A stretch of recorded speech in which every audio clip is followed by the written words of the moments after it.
Hi folks, Dr. P here to talk about being a good editor. And of course you might say editor of what? Well, game magazines, speakers at conventions, books, RPGs, curated blogs, that is blogs that have multiple contributors, and so forth.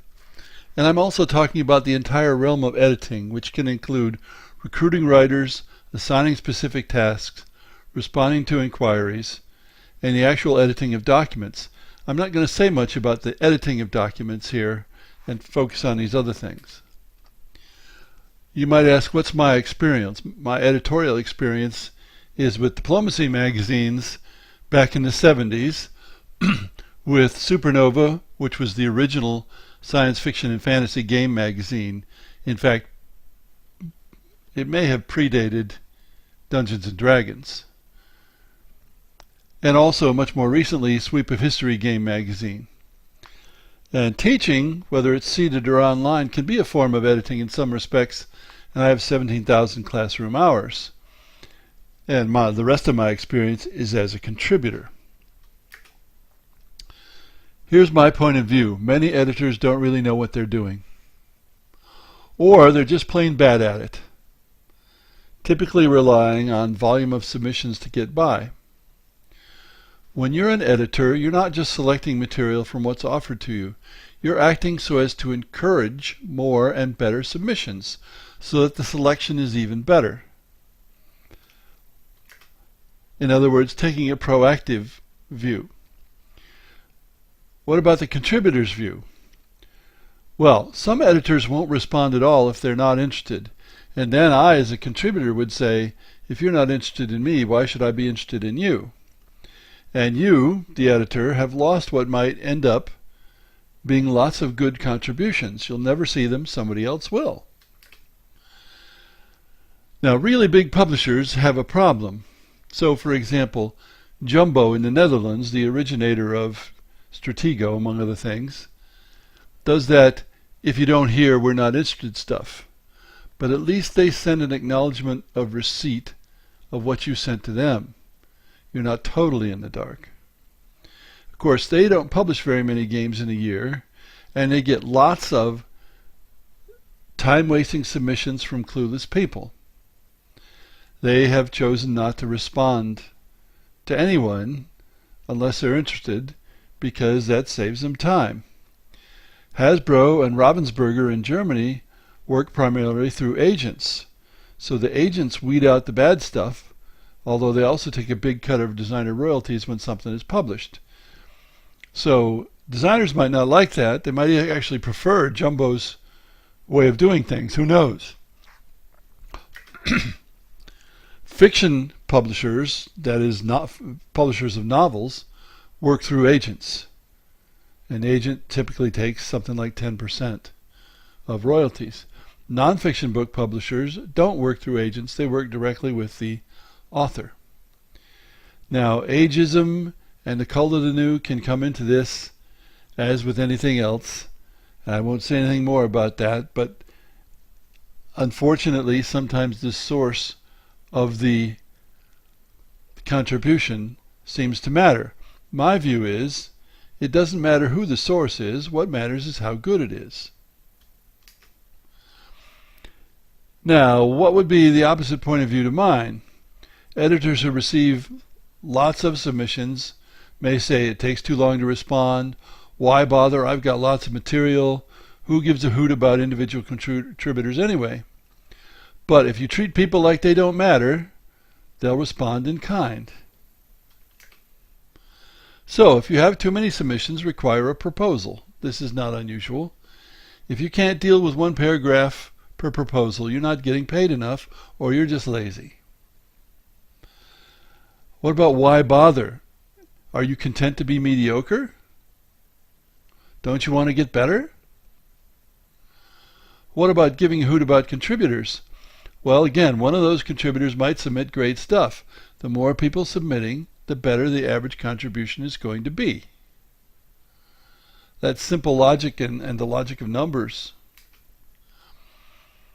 It's unlikely that you're going to be overwhelmed with proposals. It's more likely, more common, that there aren't enough good contributions rather than too many. Moreover, in my experience, you can tell quickly from a single proposal whether someone is likely to contribute something usable. There's so many people, we'll call them fanboys or fangirls, who can't put words together, who can't even spell, even with a computer, that many can be eliminated quickly. You might protest, but what counts is what I write, what the content is, not how it's written. But no editor can ignore how it's written because it takes a lot of time to rewrite things, and most editors don't have that time. So, one of the simple ways that they differentiate the bad from the good is if the submission has bad grammar, bad spelling, and so forth, they're going to trash it. That's just the way it is.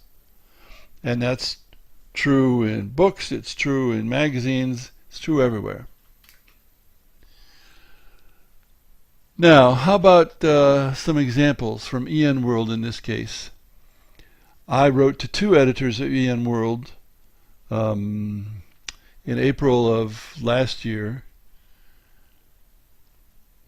to see if I could contribute to them. Writing RPG material, of course. With one editor, he evidently knew my history of writing RPG material for magazines from way back when, and so far I've had more than 30 column installments published, though there was a change to a new editor. But the features editor evidently had no clue, and he didn't pay attention to my long signature, or he just didn't bother to check. He just blew me off, rather than encourage me to find something that would fit what he wanted. I told him I'm not a fan of more monsters and adventures, don't we have enough? So, he probably lost 1 or 2 good contributions. Now he's been replaced, and the new fellow may turn out to be better. Who knows, from my point of view.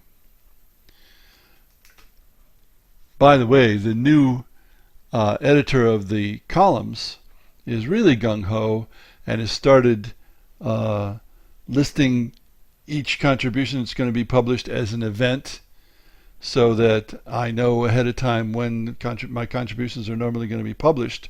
For the first editor, he would let me know when they were published, or I would see from his Twitter feed. This new editor has us working through an online group cooperation system, Slack, and in many other ways has encouraged contributions and broadened the things. He's what I would call an ideal editor. Now, what about editors of RPGs? Several Gen Cons ago, I attended several panels about freelance RPG editing.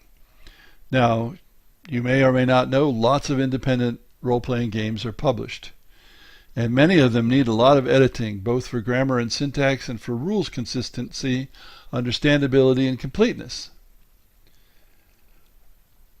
It seems that not too many gamers can, like me, write a book that needs next to no editing.